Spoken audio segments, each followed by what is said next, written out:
Standard 10th subject math second प्रकरण निर्देशांक भूमिति प्रकरण प्रसंग्रह 5 प्रश्न नंबर 14 यदि डी जिसका निर्देशांक ऋण 7 6 ई जिसका निर्देशांक 8 5 और एफ जिसका निर्देशांक 2 ऋण 2 त्रिभुज की भुजाओं के मध्य बिंदु हों, ये डी मध्य बिंदु हैं, तो उस त्रिभुज के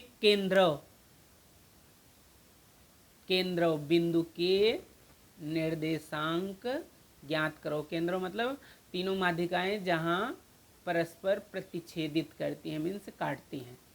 तो त्रिभुज की भुजाओं के मध्य बिंदु हैं, तो तुरंत एक त्रिभुज बनाना पड़ेगा और अपने मन से नाम लिखना पड़ेगा, फिर उसका मध्य बिंदु दिया है डी ई एफ दिखाना पड़ेगा।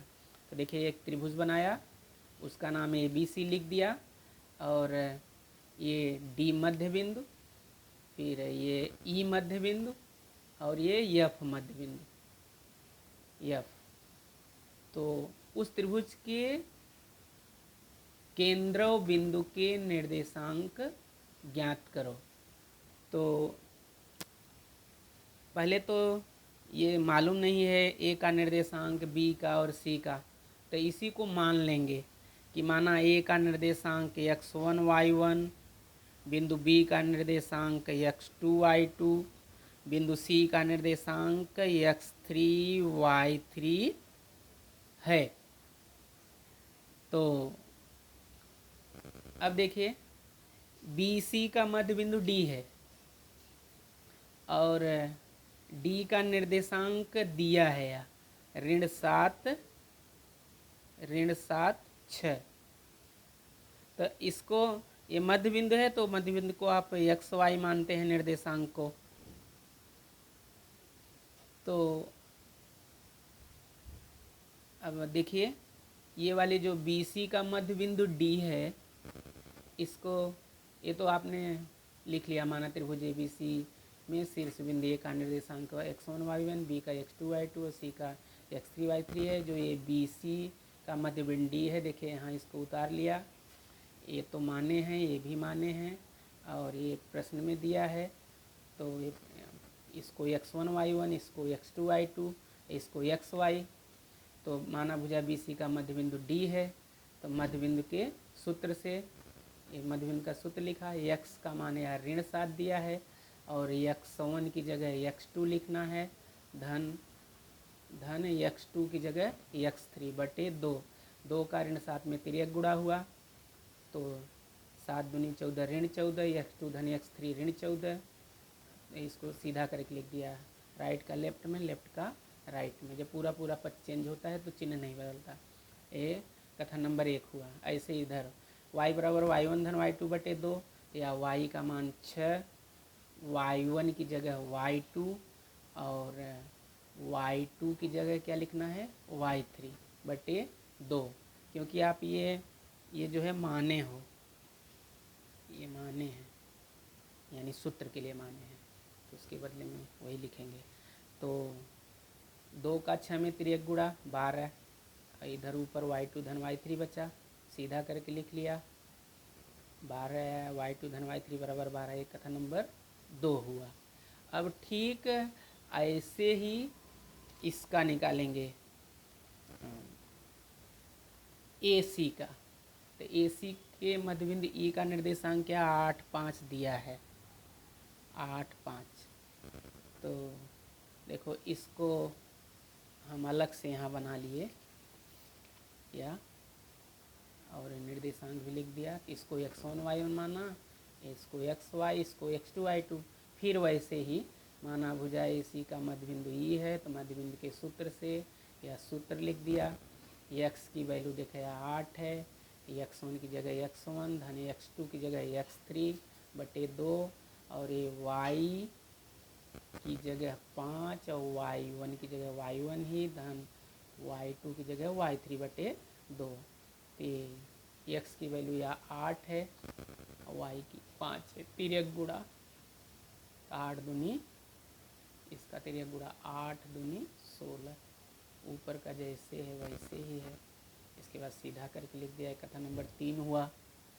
ऐसे इधर y 5 का 2 में तिर्यक गुणा 5 दूनी 10, तो y1 धन y3 10, ये कथन नंबर 4 हुआ। अभी एक और बचा है, ए बी का मध्य बिंदु एफ है और एफ का निर्देशांक क्या दिया है, 2 ऋण 2, 2 ऋण 2।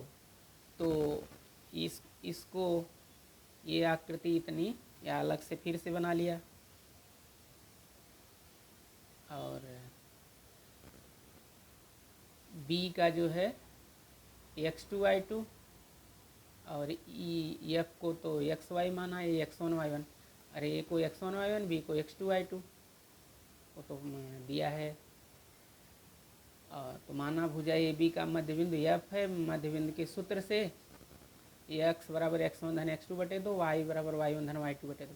तो यहाँ x1 y1 x2 y2 था, तो इसलिए इसको मानना नहीं पड़ा, वहाँ x3 और x2 हो जाता था, इसलिए मान दिए थे। तो सीधा x की जगह पे 2, 2 का तिर्यक गुणा 4, x1 धन x2 4 आया, सीधा करके लिख दिया कथन नंबर 5।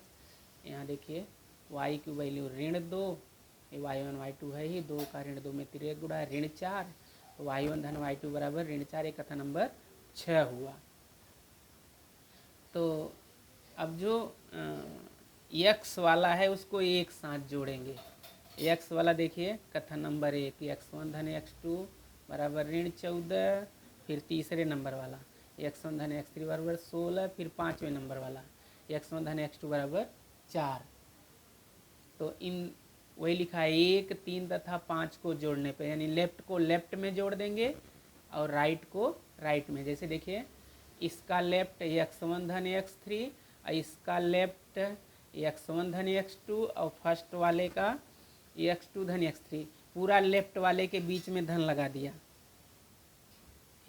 यहाँ, तो x2 धन x3, और ये देखिए ये फर्स्ट वाला था, और 3 वाला देख रहे हैं यहाँ x1 धन x3 है, और ये 5 वाला x1 धन x2।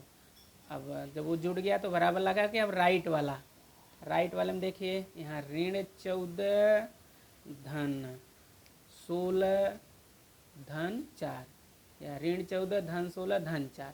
तो देख रहे हैं कि ये x1 जो है दो जगह है, x1 और x1, तो 2x1। ऐसे x2 भी दो जगह है, x2 धन x2 2x2, x3 भी दो जगह है, तो x3 धन x3 2x3। ये ऋण वाला अकेले था ऐसे लिखा, ये दोनों धन वाला जोड़ दिया, 16 4 20, धन 20 हो गया। तो ये देखिए जैसे था वैसे उतरा, ऋण 14 धन 20 मतलब धन 20 मतलब 20 रुपये आपकी जेब में था, ऋण 14 मीन्स 14 रुपये का आप सामान खरीदे, तो 14 देंगे तो आपके पास 6 बचेगा, आपका है इसलिए धन बचा, धन 6। या ये कहिए कि एक धन एक ऋण है, घटाइए और बड़े का निशान लगाइए। तो देखिए सब 2 के पहाड़े में है, 2 1 का 2, 2 1 का 2, 2 1 का 2, 2 3 6। तो क्या बचा, x1 धन x2 धन x3 बराबर 3, या लिखा x1 धन x2 धन x3 बराबर 3, ये कथन नंबर 7 हुआ। अब y वाले को एक साथ जोड़ेंगे ऐसे ही, देखिए एक कथन नंबर, ये कथन नंबर 2 है, y2 धन y3 बराबर 12, ये 4 है, y1 धन y3 बराबर 10, ये 6 है, y1 धन y2 बराबर ऋण 4। तो 2 4 और 6 को जोड़ने पर, इसी प्रकार कथन 2 और 6 4 और 6 को जोड़ने पर, तो लेफ्ट का लेफ्ट में जोड़ दिया, राइट का राइट में। तो जैसे x वाले का था 2 2 बार आया था, ऐसे इसका भी 2 2 बार आया। और ये धन वाला एक साथ लिख लिया, 12 10 22, धन ऋण है तो ऋण रहेगा, 22 में से 4 घटा दिया 18। अब सब 2 के पहाड़े में, 2 1 का 2, 2 1 का 2, 2 1 का 2, 2 9 18।